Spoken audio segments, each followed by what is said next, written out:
Hello दोस्तों, तो अभी मैं आपको आपका जो सब्जेक्ट है अर्थशास्त्र, ठीक है ना। अर्थशास्त्र अभी मैं आपको 3 मार्क्स और 5 मार्क्स कराऊंगा, ठीक है। इससे पहले मैंने आपका 2 मार्क्स कंप्लीट करा दिया था, लेकिन क्या हुआ था ना कि जब छठा नंबर वाला जो मैं क्वेश्चन बता रहा था उस टाइम पे क्या हुआ कि वीडियो थोड़ा कट गया था, ठीक है ना। तो इससे पहले मैं ये वाला क्वेश्चन, ठीक है ना, लास्ट वाला क्वेश्चन क्या है, विश्व व्यापार संगठन के 2 कार्यों को लिखे, ठीक है ना। ये वाला क्वेश्चन करा देता हूँ, उसके बाद मैं 3 मार्क्स में आ जाऊँगा, ठीक है। 3 और 5 मार्क्स इसी वीडियो में कंप्लीट कर लेंगे, ठीक है। देखिए, विश्व व्यापार संगठन देशों के बीच व्यापार को बढ़ाता है, ठीक है ना। विश्व व्यापार जो संगठन है वो क्या करता है, जो अलग अलग देश हैं, है ना, उनके बीच में बिजनेस, है ना, व्यापार दोनों कैसे करेंगे उसको उसके संगठन मतलब संबंध को बढ़ाएगा, ठीक है ना। यह अंतर्राष्ट्रीय व्यापार के नियम बनाता है, ठीक है ना। अब इंटरनेशनली वो लोग कैसे बिजनेस करेंगे, है ना, मतलब देश के बाहर में कैसे बिजनेस होगा उसके लिए ये लोग नियम कानून बनाता है। और सदस्य देशों के बीच व्यापार विवादों का समाधान करते हैं, ठीक है ना। और देशों के बीच में अगर कोई विवाद हो रहा है तो उसका भी क्या करेंगे, संगठन, ठीक है। तो ये क्वेश्चन था हमारा। अब हम लोग 3 मार्क्स में आ जाते हैं, ठीक है ना, फटाक से आते हैं। देखिए 3 मार्क्स का क्वेश्चन क्या है, प्राथमिक क्षेत्रक, द्वितीय क्षेत्रक और तृतीय क्षेत्रक की व्याख्या करें, है ना। यानी कि प्राथमिक क्षेत्रक, द्वितीय क्षेत्रक, तृतीय क्षेत्रक क्या है इसके बारे में बताना है। और इसमें और कुछ और करके और एक क्वेश्चन हो सकता है कि जो व्यापार का अलग अलग क्षेत्र होता है ना, वो क्या क्या होगा, ठीक है ना। तो दोनों क्वेश्चन का आपको क्या लिखना है, आंसर सेम लिखना है, ठीक है। तो देखिए इसका आंसर क्या होगा, पहले प्राथमिक है ना, तो यहाँ पर ऐसे करके लिखिएगा, ठीक है, प्राथमिक क्षेत्र।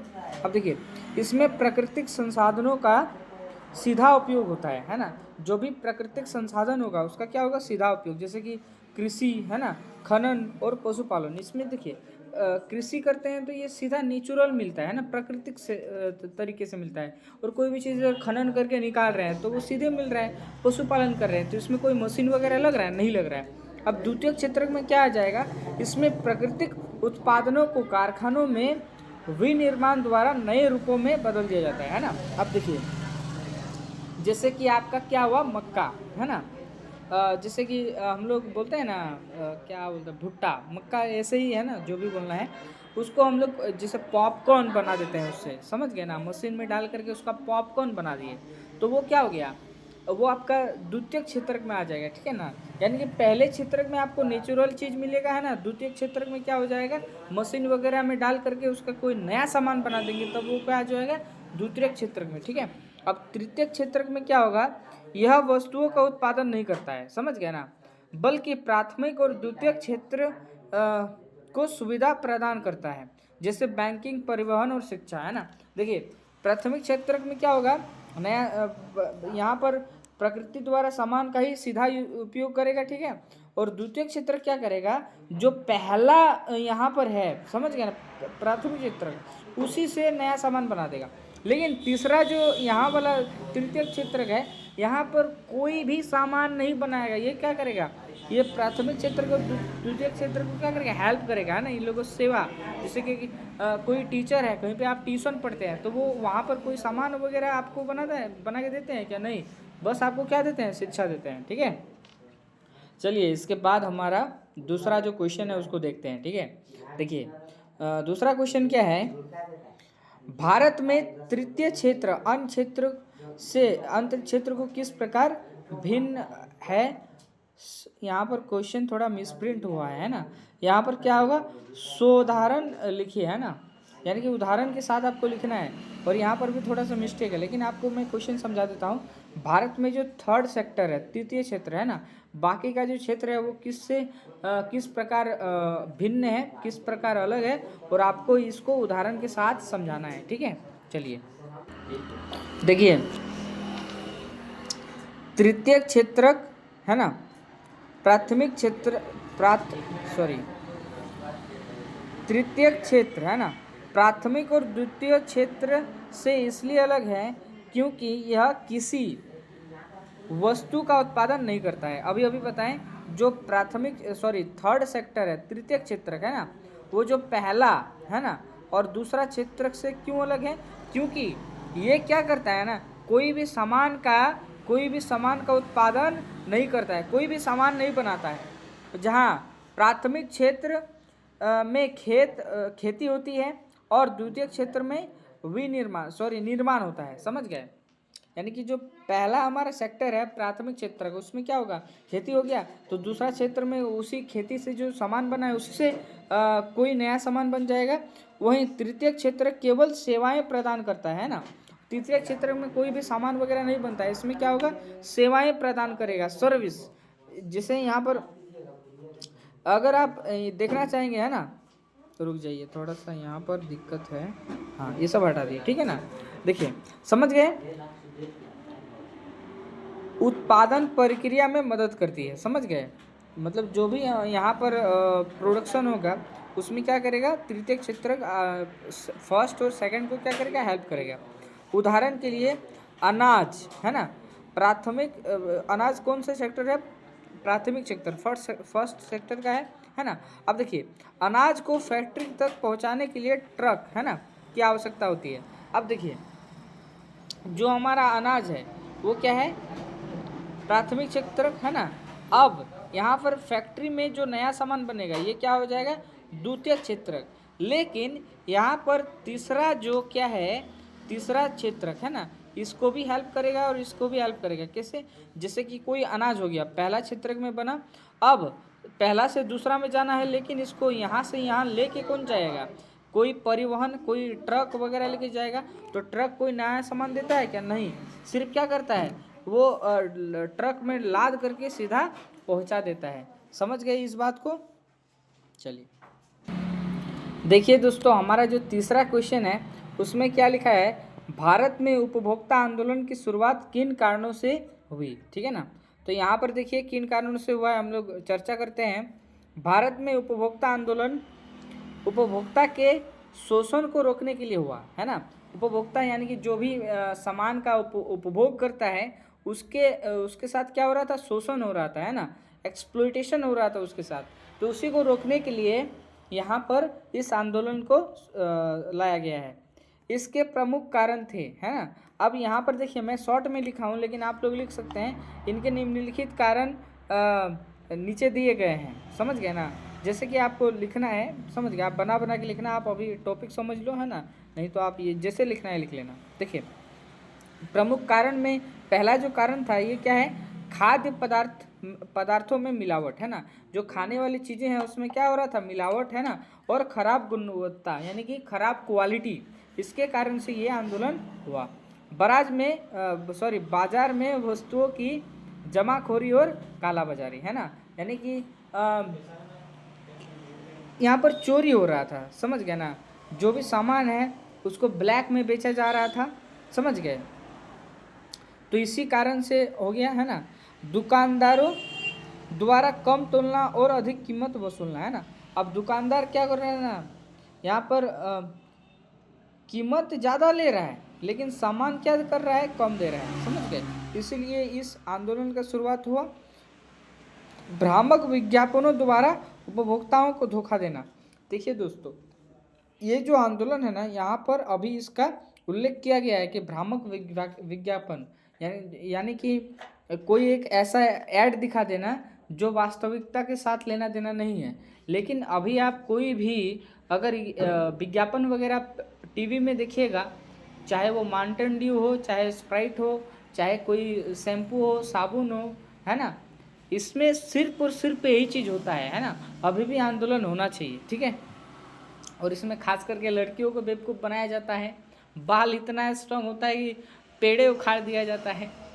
समझ गए, चलिए आगे पढ़ते हैं।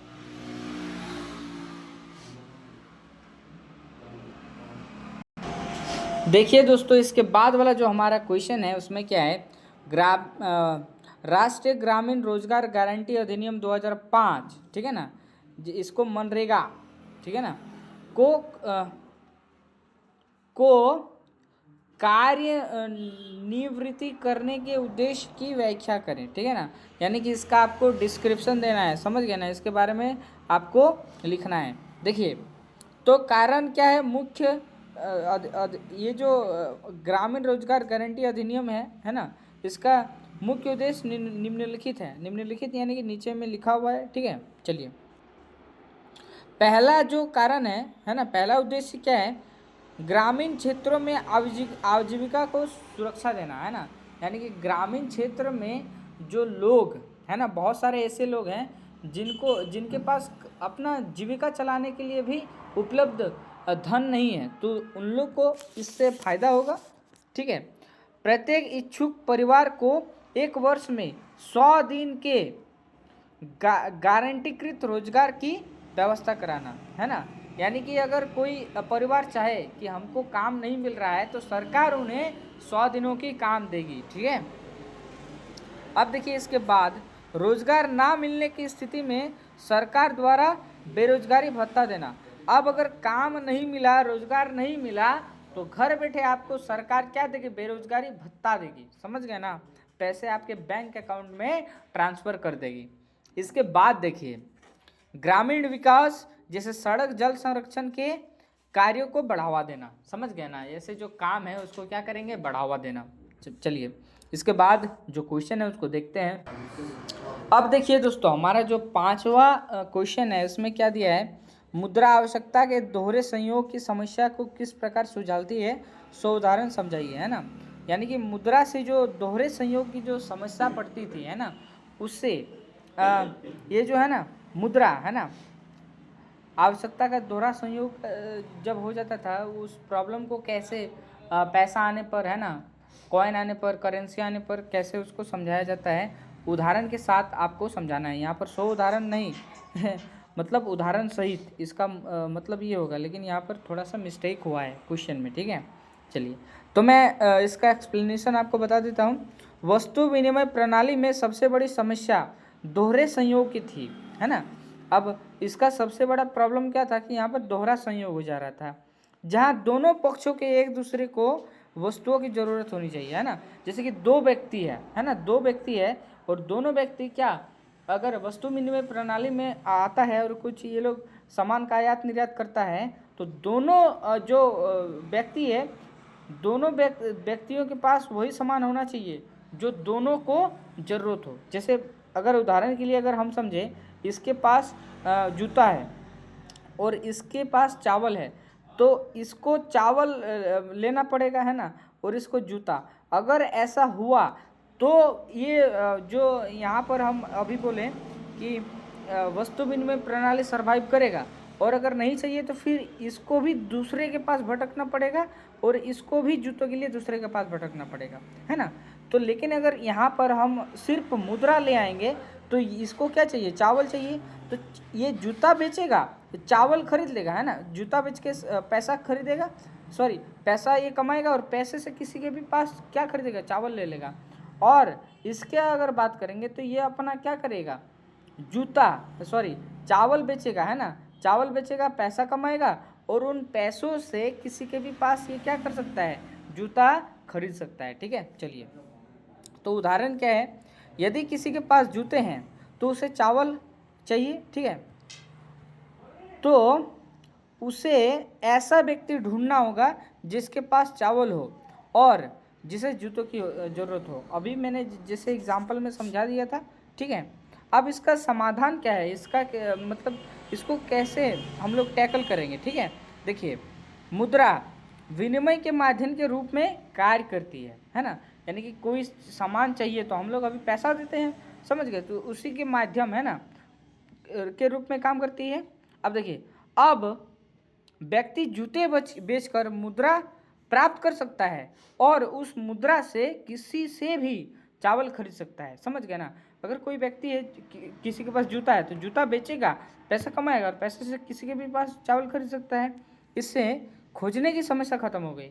अब उसको यहाँ पर भटकना नहीं पड़ेगा कि किसके पास चावल होगा, है ना। और चावल होगा ये बात नहीं है, चावल होगा और उसको जूते की ज़रूरत होनी चाहिए, है ना।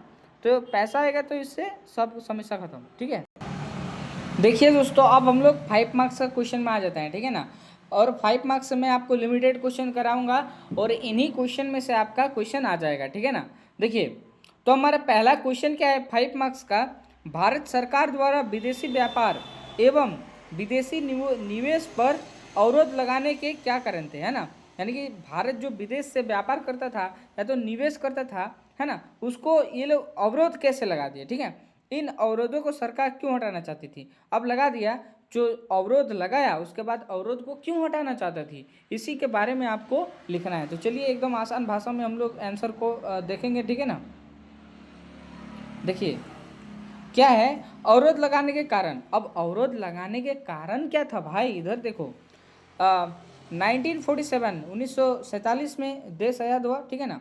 तो में आज़ादी के बाद, ठीक है, आज़ादी के बाद क्या हुआ, भारतीय अर्थव्यवस्था कमज़ोर थी। अब अभी अभी कोई बच्चा अगर पैदा हुआ है ना, तो वो तो कमज़ोर होगा ही ना। उसी तरह हमारा क्या होगा, देश, है ना, सारे जो अंग्रेज आए लूटे, है ना, जितना, तो अब ये अभी अभी आज़ाद हुआ है, तो इसको थोड़ा सा अपने आप को संभालने में समय होगा, है ना। घरेलू उत्पादों को विदेशी प्रतिस्पर्धा से बचाना जरूरी है। अब यहाँ पर जो घरेलू यहाँ पर चीज़ें बन रहा था, उससे जो विदेशों से टकराव होगा, है ना, उसको बचाना जरूरी था ताकि नए भारतीय उद्योग विकसित हो सके। अब क्यों, अगर विदेश से सामान आ जाएगा तो भारत में कोई भी डेवलपमेंट होगा नहीं होगा। तो इसीलिए क्या किए कि भारत में पहले फैक्ट्री वगैरह का विकास हो जाएगा, उसके बाद वहाँ पर से सामान भेजेंगे या तो सामान मंगवाएंगे, ठीक है, विदेश से। उस समय केवल अनिवार्य वस्तुओं जैसे मशीन और पेट्रोलियम के आयात की ही अनुमति थी, है ना। अब उस टाइम पे जैसे ऐसा सिनेरियो था, तो उस टाइम पे सिर्फ पेट्रोलियम और मशीनरी चीज़ें जो ज़रूरी थी वही सामान भारत में आ सकती थी, बाकी चीज़ें नहीं आ सकती थी, ठीक है। अब देखिए ये कब था, कब का बात था, 1947 उस टाइम पे जब देश आज़ाद हुआ था, है ना, उसके तुरंत बाद था। अब देखिए ये है ना अवरोध हटाने के कारण क्या था, देखिए 1991 यानी कि 1991, अब बहुत देश आगे जा चुका है, ठीक है ना, में सरकार ने महसूस किया कि अब भारतीय उत्पादों के लिए वैश्विक स्तर पर प्रतिस्पर्धा करने का समय आ गया है ना। अब देखिए ये लोग को मतलब देखिए यहाँ पर अच्छा खासा समय मिला है ना, अब ये लोग भी डेवलप हो गए हैं, है ना, 1991 आ गया है, समझ गया ना। तो अब सरकार महसूस किया कि अब इन लोग तैयार हो चुका है, ठीक है ना। देखिए सरकार का मानना था कि प्रतिस्पर्धा से भारतीय वस्तु की गुणवत्ता में सुधार होगा और उत्पादक अधिक कुशल बनेंगे, ठीक है ना। अब देखिए अब जैसे प्रतिस्पर्धा करेंगे, यानी कि दो, जैसे कि दुकानदार हैं, है ना, एक दुकानदार है तो वो अपना मनमानी करेगा, जैसे दोनों दुकानदार है तो दोनों कुछ एक दूसरे से सीखेगा, है ना, चीज़ें अच्छा करेगा, बहुत सारा चीज़ होगा ठीक है ना। तो ऐसे ही सरकार को महसूस हुआ कि अब ये लोग रेडी है ना, प्रतिस्पर्धा करने के लिए, तो वो लोग जो अवरोध है ना उसको हटाने का ये लोग ऑर्डर दे दिए, ठीक है। इसलिए उदारीकरण की नीति अपनाई गई। अब कौन सा नीति अपनाया गया, उदारीकरण, ठीक है ना। तो क्वेश्चन हमारा यहाँ पर कंप्लीट होता है। अब दूसरा क्वेश्चन देखते हैं। देखिए दोस्तों इसके बाद जो हमारा क्वेश्चन है उसको हम लोग देखते हैं। भारतीय रिजर्व बैंक अन्य बैंकों की गतिविधि पर किस तरह नजर रखता है ना। जो भारतीय आरबीआई है ना, आरबीआई के अंडर में सारा बैंक आता है, तो आरबीआई जो बाकी बैंक है उस पर किस तरीके से नज़र रखता है, ठीक है, और ये जरूरी क्यों है इसके बारे में आपको लिखना है, ठीक है ना। तो देखिए नज़र रखने के तरीके है ना, अब ये जो नज़र रखता है उसका तरीका क्या है नज़र रखने का, उसके बारे में आप यहाँ पर देखिए। आरबीआई यह देखता है कि बैंक अपनी कुल जमा राशि का एक न्यूनतम नकद हिस्सा, है ना, जिसको कैश रिजर्व बोलते हैं, अपने पास रखता है या नहीं, है ना। अब देखिए आरबीआई बाकी बैंकों में ये देखता है कि मान के चलते हैं उसके पास 100 रुपया है, तो क्या ये पूरा का पूरा 100 रुपया किसी को देने में, ऋण देने में तो नहीं लगा दे रहा है, कुछ इसके पास पैसा होने चाहिए, तो उसको रखता है नहीं रखता है इसके बारे में ये देखता है, ठीक है। अब देखिए आरबीआई यह भी सुनिश्चित करता है कि बैंक केवल लाभ कमाने के लिए, लाभ कमाने वाले व्यापारियों को ही नहीं बल्कि छोटे किसानों और उद्योगों को भी ऋण दे, है ना। अब आरबीआई जैसे बड़े बड़े बिजनेसमैन को ही सिर्फ नहीं दे, है ना, ऋण, बाकी जो छोटे किसान हैं, छोटे हमारे यहाँ पर बिजनेसमैन हैं, सबको ये ऋण दे, समझ गए ना। इस बात का ये आरबीआई ध्यान रखता है। सभी बैंकों को आरबीआई को नियमित जानकारी देनी पड़ती है ना, अब जितने भी बैंक हैं, है ना, क्या कर रहे हैं, पैसा कहाँ जा रहा है, किसको ऋण दिया जा रहा है, किसको नहीं दिया जा रहा है, सबको, है ना, सबको ये क्या करेंगे, दे रहे हैं जैसे भी, है ना, ऋण वगैरह। तो सारे बैंकों को, है ना, आरबीआई को इन्फॉर्म करना पड़ेगा, है ना, सूचना देना पड़ेगा कि वे कैसे और कितनी ब्याज दर पर ऋण दे रहे हैं, है ना, किसको दे रहे हैं, कितना रेट पर ब्याज दे रहे हैं, किसको कहाँ पे दे रहे हैं, समझ गए, सारा चीज़ उनको बताना पड़ता है। ठीक है, अब देखिए नीचे इसी में और भी है, देख लीजिए। अब ये जरूरी क्यों है, यह निगरानी इसलिए आवश्यक है ताकि गरीब लोगों को भी ऋण मिल सके, है ना, बैंक दिवालिया ना हो और अर्थव्यवस्था में साख क्रेडिट का संतुलन बना रहे। ठीक है ना। देखिए अब ये जरूरी क्यों है, देखिए अगर यहाँ पर बैंक का ही अगर चाहेगा कोई कर्मचारी, है ना, वो बैंक का पैसा उड़ाना तो उड़ा सकता है ना। और देखिए इसमें असमानता भी होगा, जैसे कि कोई बड़ा बिजनेस है उसको अगर हम सिर्फ ऋण देंगे तो जो छोटा बिजनेसमैन होगा उसको नहीं मिलेगा, है ना, गरीब लोगों को ऋण नहीं मिलेगा। तो नज़र इसलिए रखता है कि सबको समान अधिकार मिल सके। ठीक है, और देखिए बैंक अगर सारा पैसा दे देगा और मान के चलते हैं जो बाकी के बिजनेसमैन है वो अगर पैसों को नहीं लौटाएंगे तो बैंक दिवालिया नहीं हो जाएगा, बैंक लूट जाएगा, बर्बाद हो जाएगा, समझ गए। तो इसीलिए देखिए इसके बाद हमारा तीसरा जो क्वेश्चन है उसको देखिए दोस्तों, इसके बाद जो हमारा क्वेश्चन है उसमें देखते हैं। देखिए व्यापार और निवेश नीति का उदारीकरण वैश्वीकरण प्रक्रिया में कैसे सहायता पहुंचाती है ना।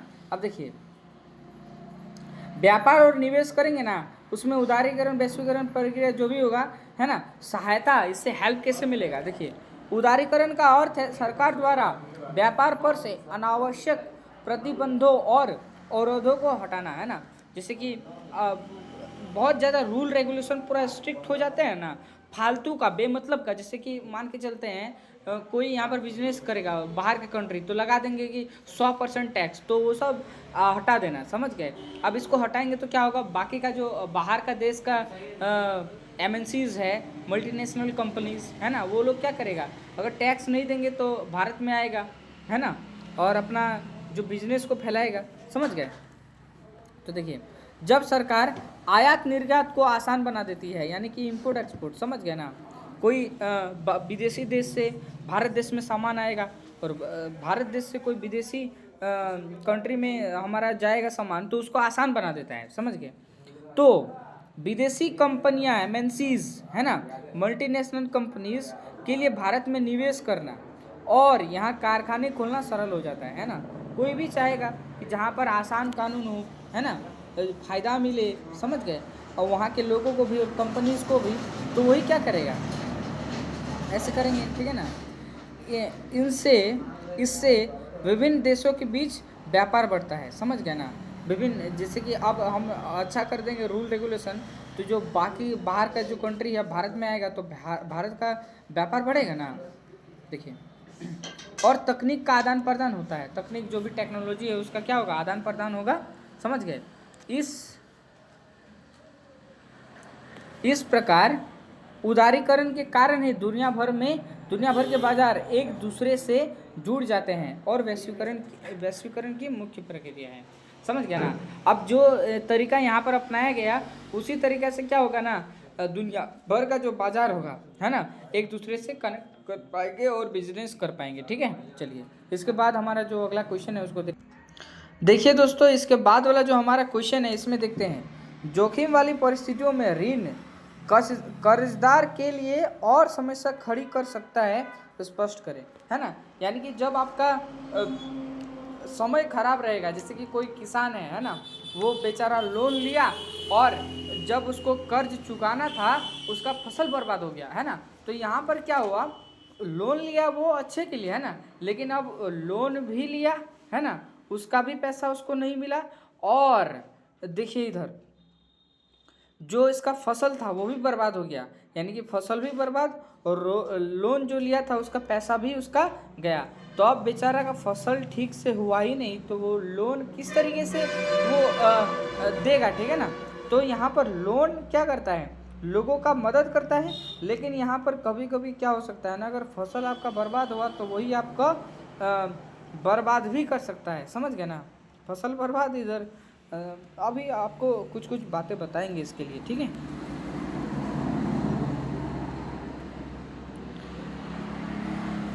देखिए, जोखिम वाली परिस्थितियों में जैसे खेती में, जहां फसल की सफलता मानसून पर निर्भर होती है ना। देखिए, अब फसल कैसे हुआ कैसे नहीं, ये मानसून है ना, जब पानी आया नहीं आया मौसम पे डिपेंड करेगा, ठीक है। ऋण लेना खतरनाक हो सकता है यदि कीटों या सूखों के कारण फसल बर्बाद हो जाती है ना।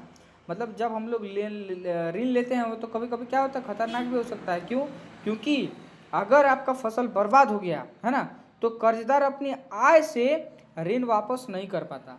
अब जब फसल ही बर्बाद हो गया है, आप तो पैसा जो कमाते वो सारा जो सोर्स था उस मतलब सब खत्म हो गया है। तो आप अब पैसा कैसे मतलब उसको आप कैसे ऋण को दोगे, है ना।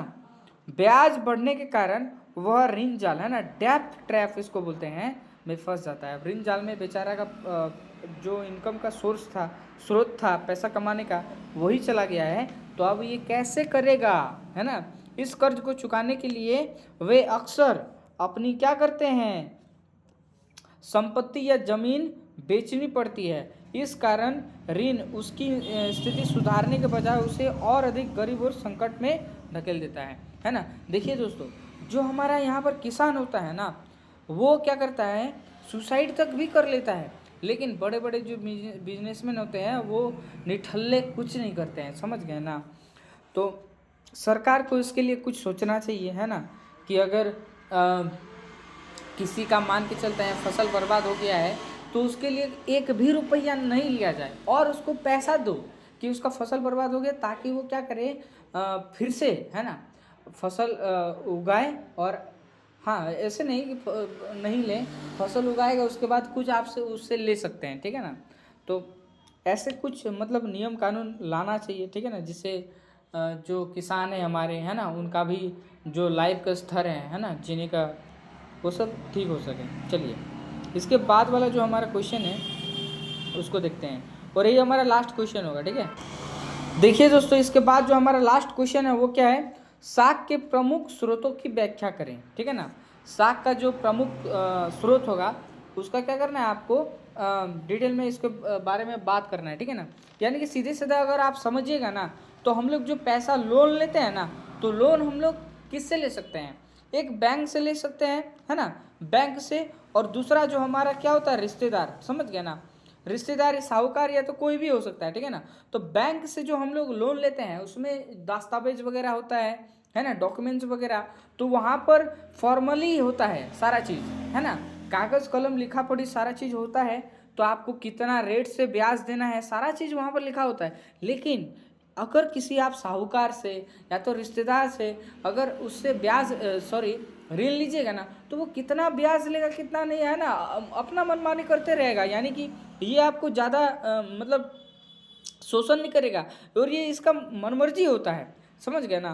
तो यही है बस, ये अगर ये चीज़ आपको समझ में आ गया ना, तो ये सारा चीज़ समझ में आ जाएगा, ठीक है। चलिए देखिए, साख ऋण के मुख्य रूप से दो स्रोत होते हैं, समझ गए। अब दो स्रोत में से क्या है, एक औपचारिक स्रोत जिसको फॉर्मल सेक्टर बोलते हैं, इसमें बैंक और सरकार सहकारी समितियां शामिल है ना। इसमें बैंक और सहकारी समिति जो भी रहेगा, है ना, वो शामिल होगा। ये स्रोत, है ना, भारतीय रिजर्व बैंक यानी कि आरबीआई की निगरानी में काम करते हैं, समझ गए ना।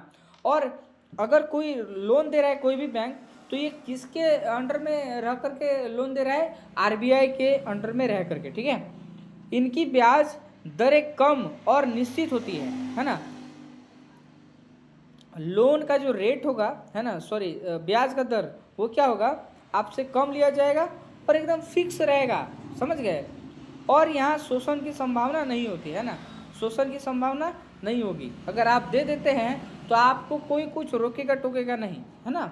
चलिए, और यहाँ पर क्या है, औपचारिक स्रोत, है ना, औपचारिक स्रोत जिसको इनफॉर्मल सेक्टर बोलते हैं, इसमें साहूकार वो हो गया, व्यापारी, रिश्तेदार और मित्र आते हैं, समझ गए ना।